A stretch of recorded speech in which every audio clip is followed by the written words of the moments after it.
Hi friends, welcome back to my YouTube channel Iritty family. Harsha ജിതീഷാണ്. ഞാൻ ഇന്നലെ മറുനാടൻ ഷാജൻ്റെ ഒരു വീഡിയോ എടുത്ത് ജസ്റ്റ് ഇങ്ങനെ കണ്ടപ്പോൾ, യൂട്യൂബിലൊരു വീഡിയോ കണ്ടപ്പോൾ മമ്മൂട്ടിക്ക് ക്യാൻസർ ആണ് എന്നൊരു വാർത്ത കണ്ടിരുന്നു. പിന്നെ ആ വാർത്ത കണ്ടു. ആ വാർത്തയിൽ തന്നെ അത് പലരും റിയാക്ഷൻ വീഡിയോ ഒക്കെ എടുത്ത് അത് ഞാൻ കണ്ടിട്ടുണ്ടായിരുന്നു. മമ്മൂട്ടിക്ക് ക്യാൻസർ ആണ്, അത് ആ ക്യാൻസറിനെ കുറിച്ചുള്ള കുറേ കാര്യങ്ങൾ അവർ പറയുന്നുണ്ടായിരുന്നു. ഇന്ന് ഞാൻ കുറച്ച് വാർത്തകൾ വേറെയും കണ്ടിട്ടുണ്ടായിരുന്നു. മമ്മൂട്ടിക്ക് ക്യാൻസർ ഇല്ല എന്നവരാരും പറഞ്ഞിട്ടില്ല.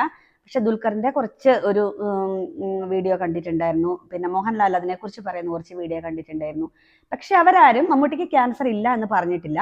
പിന്നെ ഇത് സോഷ്യൽ മീഡിയ കൊട്ടിഘോഷിക്കുക എന്നത് മമ്മൂട്ടിക്ക് ക്യാൻസർ ആണ്, അല്ലെ മമ്മൂട്ടിക്ക് എന്തെങ്കിലും പറ്റിപ്പോകും, മമ്മൂട്ടി മരിച്ചു പോകും, അല്ലെ മമ്മൂട്ടിക്ക് അങ്ങനെയാണ്, അതൊന്നും ആയിരിക്കില്ല.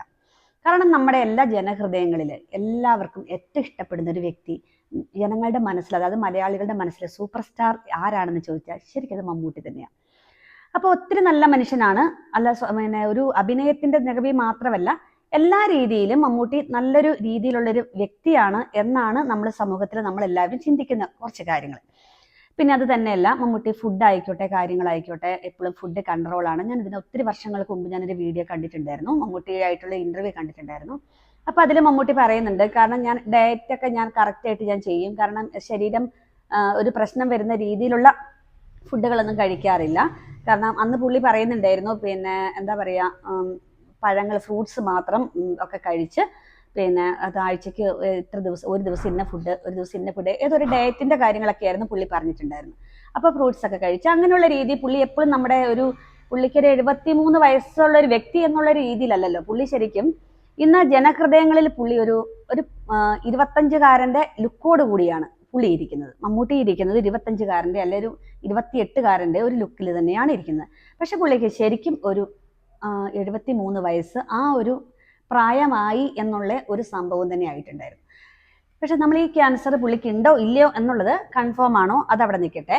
ആദ്യത്തെ കാര്യം എന്ന് പറഞ്ഞു കഴിഞ്ഞാൽ, പുള്ളിക്ക് ഒരു ഏജ് ആയി കഴിഞ്ഞു. നമ്മളൊരു ഏജ് ആയി കഴിഞ്ഞു കഴിഞ്ഞാൽ നമ്മുടെ നെർവ്സിനെല്ലാം ബലക്ഷയം വരും. നമ്മുടെ മസിൽസ്, നമ്മുടെ സ്കിന്ന്, നമ്മളൊരു 70+ വരുമ്പോൾ നമുക്ക് നമ്മുടെ സ്കിന്ന് അല്ലെ നമ്മുടെ ബോഡി ഫുള്ള് നമുക്കൊരു ആ ഒരു യങ്ങിന്റെ ആ സംഭവം മാറിയിട്ട് ഒരു പ്രായം എന്ന് പറയുമ്പോൾ നമുക്ക് പല രോഗങ്ങൾ നമുക്ക് പിടിപെടാനുള്ള സാധ്യതകളൊക്കെ ഉണ്ട്. അപ്പൊ ആ ഒരു സംഭവങ്ങളെല്ലാം ഈ ഒരു വ്യക്തിക്കും ബാധകമാണ്. അപ്പോൾ ഞാനിത് പറഞ്ഞു, കുറച്ച് കാര്യങ്ങൾ ഞാൻ കേട്ട്, മമ്മൂട്ടി പണ്ട് ചെയിൻ സ്മോക്കർ ആയിരുന്നു, പുക വലിച്ചത് കൊണ്ടാണ്. കാരണം പുകവലി എന്ന് പറഞ്ഞാൽ നിക്കോട്ടിൻ നമ്മുടെ ഒരു ബ്ലഡിൽ വന്നിട്ടുണ്ടെങ്കിൽ ഒത്തിരി കാലങ്ങൾ നമ്മുടെ ബ്ലഡിൽ തന്നെ നിക്കോട്ടിൻ നിൽക്കുക. അത് പെട്ടെന്നൊന്നും എടുത്തു മാറ്റാൻ പറ്റുന്നൊരു സംഭവമല്ല, അതൊക്കെ ശരിയാണ്. പക്ഷെ അതുകൊണ്ട് മാത്രമാണോ മമ്മൂട്ടിക്ക് അങ്ങനെ ഒരു രോഗം വന്നത് എന്നും ചോദിച്ചാൽ അതൊന്നും ആണെന്ന് പറയാൻ പറ്റില്ല. അതാണ് ഞാൻ പറയുന്നത്, മമ്മൂട്ടിയുടെ ഏജ് ചിലപ്പോൾ അതാണ്. അപ്പൊ അങ്ങനെയൊക്കെ പുള്ളിക്ക് അങ്ങനെയൊക്കെ വരാൻ സാധ്യതകളുണ്ട്. പിന്നെ ഈ ഒരു കാര്യങ്ങൾ എന്ന് പറഞ്ഞാൽ, ഇങ്ങനെ ഒരു രോഗം വന്നു, അല്ലെങ്കിൽ രോഗം വന്നോ വന്നില്ലയോ, അത് സമൂഹം, സോഷ്യൽ മീഡിയ ഒക്കെ ഏറ്റുപാടുന്നത് അത് സ്വാഭാവികമായും എല്ലാ വ്യക്തികളും ഇപ്പം മമ്മൂട്ടിക്കായിക്കോട്ടെ, മോഹൻലാലിലായിക്കോട്ടെ, ആരായിക്കോട്ടെ, നമ്മളെ ഒരു സൂപ്പർ സ്റ്റാർ എന്നുള്ളത് ഒരു മലയാളികളുടെ മുമ്പിൽ, ചിലപ്പോൾ നമ്മൾ ഫിലിം സ്റ്റാർസ് ഒക്കെ നമ്മുടെ മുമ്പിൽ ഒരു സൂപ്പർ സ്റ്റാർ എന്നുള്ള ഒരു ഇമേജിൽ തന്നെയാണുള്ളത്. അപ്പൊ അവർക്ക് എന്ത് വന്നോ, അത് അങ്ങനെ ഒരു സംഭവം കേട്ടിട്ടുണ്ടെങ്കിൽ ശരിക്കും നമ്മൾ എല്ലാവരും അതിനെക്കുറിച്ച് അന്വേഷിക്കും, പറയും. അപ്പൊ മറുനാടൻ ഷാജനാണ് എപ്പോഴും ഓരോ കാര്യങ്ങൾ, ഇങ്ങനെയുള്ള കാര്യങ്ങൾ ആദ്യം തന്നെ മുമ്പോട്ടേക്ക് കൊണ്ടുവരുന്നത് മറുനാടൻ ഷാജൻ തന്നെയാണ്. എൻ്റെ ഒരു ഐഡിയയിൽ ഞാൻ കണ്ടിട്ടുണ്ട്, പുള്ളിക്കാരൻ തന്നെയാണ് ഓരോ കാര്യങ്ങൾ എടുത്തു കൊണ്ടുവരിക. കാരണം ഒത്തിരി വിമർശനങ്ങൾ ചിലപ്പോൾ പുള്ളിക്കാരന് വരാം, പക്ഷെ തിരിച്ച് അത് കുറച്ച് ദിവസങ്ങൾ കഴിഞ്ഞ്, അല്ലെ കുറച്ച് കാലങ്ങൾ കഴിഞ്ഞ് അതൊക്കെ ചിലപ്പോൾ സത്യമാകാറുണ്ട്. എല്ലാ കാര്യങ്ങളും അങ്ങനെ ആകില്ല എന്നുള്ളതല്ല, പക്ഷെ അതൊക്കെ കണ്ടുപിടിക്കാൻ പുള്ളിക്കാരനൊരു നല്ല പ്രകൃതി ഉണ്ടെന്ന് തന്നെയാണ് എൻ്റെ ഒരു വ്യക്തിപരമായ അഭിപ്രായം.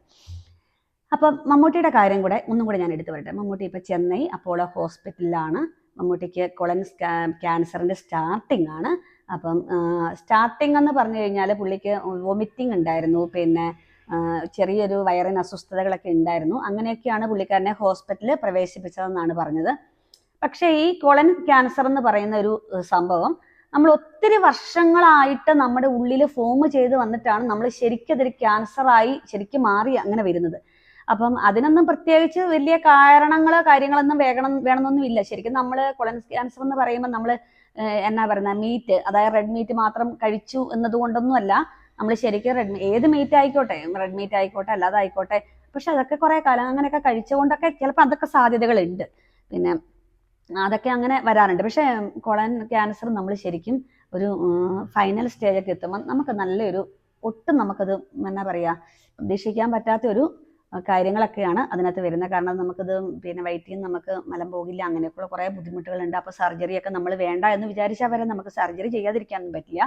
കാരണം ഏത് സ്റ്റേജാണ് നമ്മൾ സർജറിയൊക്കെ ചെയ്യണം. പക്ഷേ ഈ ഒരു സംഭവത്തിൽ നമ്മൾ കേട്ടിട്ടുള്ളത് അന്ന് കുഴപ്പമൊന്നുമില്ല, സ്റ്റാർട്ടിംഗ് ആണ്, ഒന്നും വേണ്ട, കാരണം കീമോ വരെ വേണ്ട എന്നാണ് പറഞ്ഞേക്കുന്നത്. അപ്പം നമ്മൾ അറിഞ്ഞ കാര്യങ്ങളാണ് പറയുന്നത് കേട്ടോ. അതിനെക്കുറിച്ച് പിന്നെ നമ്മളാരും പൊങ്കാലയിട്ടിട്ടൊന്നും കാര്യമില്ല. നമ്മളിപ്പോൾ ഓൾറെഡി സോഷ്യൽ മീഡിയ വഴിയും അല്ല യൂട്യൂബ് വഴിയൊക്കെ കേട്ട കാര്യങ്ങളെക്കുറിച്ചാണ് ഞാൻ പറയുന്നത് കേട്ടോ. അങ്ങനെ വാർത്തകളിലൊക്കെ അങ്ങനെ പറഞ്ഞിട്ടുണ്ടായിരുന്നു.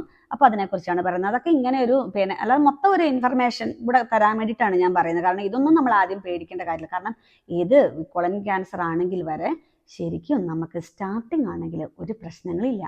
ഏത് സംഭവമാണെങ്കിലും നമുക്ക് സ്റ്റാർട്ടിങ് ആണെങ്കിൽ നമുക്കൊരു പ്രശ്നമില്ല.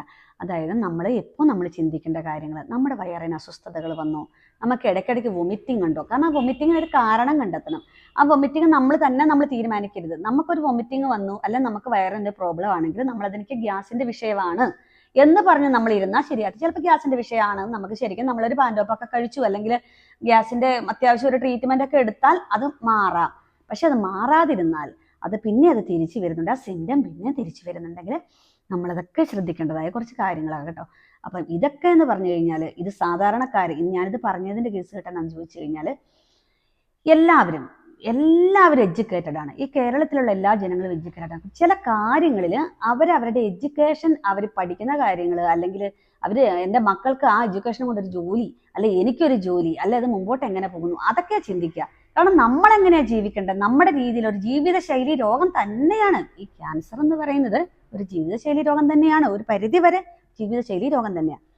അപ്പൊ ഇങ്ങനെ ഒരു സിംറ്റം ഒക്കെ ഉണ്ടെങ്കിൽ അത് എനിക്ക് ഇപ്പം തന്നെ അത് പോയി ഒന്ന് നോക്കാം, അല്ലെ ടെസ്റ്റ് ചെയ്യാം. ഇതൊക്കെ നമ്മൾ ചിന്തിക്കേണ്ട കാര്യങ്ങളൊക്കെയാണ്. അപ്പോൾ ഇതൊക്കെ എല്ലാം ഓരോ വ്യക്തികളും ഓരോ മലയാളികളും ഒക്കെ ചിന്തിക്കേണ്ട കാര്യം കേട്ടോ. പിന്നെ ഇതിനെക്കുറിച്ച് പിന്നെ മമ്മൂട്ടിക്ക് ക്യാൻസർ ആണോ, മമ്മൂട്ടിക്ക് ക്യാൻസർ അല്ലയോ, അതിനെക്കുറിച്ചൊക്കെ ഇനി വൈകി വാർത്തകളൊക്കെ വരട്ടെ. പക്ഷെ അതൊന്നും പ്രശ്നങ്ങളൊന്നുമല്ല. കാരണം അത് നമ്മളിപ്പോൾ അറിഞ്ഞിടത്തോളം നമുക്കൊന്നും പേടിക്കേണ്ടതായ കാര്യങ്ങളില്ല എന്നാണല്ലോ നമുക്കറിയാൻ കഴിഞ്ഞിരിക്കുന്നത്. കാരണം പുള്ളിയുടെ ഏജും അത് തന്നെയാണല്ലോ. അപ്പം അതിനെക്കുറിച്ച് ചിന്തിക്കേണ്ട കാര്യമില്ല. അപ്പം ഈ ഒരു സംഭവത്തിൽ തന്നെ നമ്മളെല്ലാവരും ചിന്തിക്കണം. ഇതും സർവ്വസാധാരണമാണ്. ഈ ഒരു സംഭവം ഇത് സെലിബ്രിറ്റി ആയിക്കോട്ടെ, സാധാരണക്കാരായിക്കോട്ടെ, ഒക്കെ സർവ്വസാധാരണമാണ്. പക്ഷെ അത് എപ്പം നമ്മൾ ഏത് സ്റ്റേജിൽ നമ്മൾ കണ്ടെത്തുന്നു, നമ്മളെ ആ ഒരു സിംറ്റം കണ്ടാൽ തിരിച്ചറിയാൻ ഇന്ന് മലയാളികൾക്ക് പറ്റണം. കാരണം ഇങ്ങനെയുള്ള വീഡിയോസൊക്കെ കാണുമ്പോൾ, കാരണം എനിക്കൊരു രോഗം വന്നപ്പോൾ പോലും എൻ്റെ ഒരു ഫ്രണ്ട്സൊക്കെ ഒത്തിരി ആൾക്കാർ എന്നോട് പറഞ്ഞിട്ടുണ്ടായിരുന്നു. കാരണം നമുക്കിതിൻ്റെ സിംറ്റം അറിയില്ല, ഇതെങ്ങനെയാണ് വരിക, ഇതൊന്നും സിംറ്റം വരില്ല, നിനക്ക് വന്നപ്പോഴാണ് ഞങ്ങൾ ഇതിനെക്കുറിച്ച് അറിയുന്നത്. ഇതുപോലെ തന്നെ നമുക്ക് അറിയില്ല എന്ന് പറയാതെ ഓരോ കാര്യങ്ങളെക്കുറിച്ച് നമ്മൾ വ്യക്തമായിട്ട് നമ്മൾ പഠിക്കാൻ വേണ്ടി കൂടെ ശ്രമിക്കുക. നമുക്ക് ഇന്ന പ്രശ്നങ്ങൾ ഉണ്ടാവാം, ആ പ്രശ്നങ്ങൾ അതാണോ അല്ലെ ക്യാൻസർ സിംറ്റം ആണോ എന്നൊക്കെ നമ്മൾ നോക്കുക. ഇതൊക്കെ നോക്കിക്കഴിഞ്ഞ് പിന്നെ നമുക്ക് നമ്മുടെ ലൈഫ് നമുക്ക് എത്ര മുമ്പോട്ട് കൊണ്ടുപോകാൻ പറ്റും. കാരണം മലയാളികളുടെ ഒരു ശരാശരി ആയുസ് നമ്മൾ ശരിക്കും പറയുകയാണെങ്കിൽ ഒരു 70 വയസ്സൊക്കെയാണ് നമ്മൾ ഇന്ന് പറയുക. ഈ 70 വയസ്സെന്ന് പറഞ്ഞാൽ അതുവരെ നമ്മൾ രോഗമില്ലാതെ ഇരിക്കുക എന്നുള്ളത് തന്നെ നമ്മുടെ ഏറ്റവും വലിയൊരു ഭാഗ്യം തന്നെയാണ്. കാരണം ഇനിയത്തെ തലമുറയുടെ രീതികൾ കാര്യങ്ങളൊക്കെ ഇതിനേക്കാളും അപ്പുറം തന്നെയാണ് വരിക. കാരണം ഇത്രത്തോളം നമുക്ക് ഒരു പ്രായത്തിൽ നമുക്ക് ജീവിക്കാൻ പറ്റുമോ ഇതൊന്നും അറിയില്ല. ഇന്നത്തെ തലമുറകളും അങ്ങനെ അവരുടെ എന്നാ പറയുക ജീവിതശൈലി രോഗങ്ങളാണെന്ന് പറഞ്ഞല്ലോ. ജീവിതശൈലി രോഗങ്ങളെന്ന് പറഞ്ഞാൽ ഇനിയത്തെ മക്കളൊക്കെ നമ്മൾ ജങ്ക് ഫുഡ് മാത്രമാണ് അവർ കഴിക്കുന്നത്. അവർ ഹോസ്റ്റലിലേക്കൊക്കെ വിട്ട് കഴിഞ്ഞാലും ഹോസ്റ്റൽ ഫുഡ് വരെ അവർ കഴിക്കാൻ ഇഷ്ടപ്പെടുന്നില്ല. അവർ ശരിക്കും ജങ്ക് ഫുഡ് മാത്രമാണ് കഴിക്കുന്നത്. ഇതൊക്കെ ക്യാൻസർ ഉണ്ടാക്കുന്ന സംഭവം തന്നെയാണ്. അപ്പം ഇന്നത്തെ തലമുറയൊക്കെ ചിലപ്പം എങ്ങനെയാണെന്ന് ഒന്നും നമുക്ക് പറയാൻ പറ്റില്ല. പക്ഷെ ഇതൊക്കെ ശ്രദ്ധിക്കണം. ഈ ഒരു കാര്യങ്ങളൊക്കെ ശ്രദ്ധിച്ചാൽ നമ്മുടെ ആരോഗ്യം നമുക്ക് നോക്കി മുമ്പോട്ട് പോകാൻ പറ്റും. നമുക്ക് രോഗങ്ങൾ നമുക്ക് വരാതിരിക്കാൻ നമുക്ക് ശ്രമിക്കാൻ പറ്റും. ഇനി അഥവാ രോഗത്തിൻ്റെ ലക്ഷണങ്ങൾ ഉണ്ടെങ്കിൽ നമുക്കതൊക്കെ കവർ ചെയ്ത് മുമ്പോട്ട് പോകാൻ പറ്റും. അപ്പോൾ അടുത്ത വീഡിയോ ആയിട്ട് പിന്നെ കാണാം.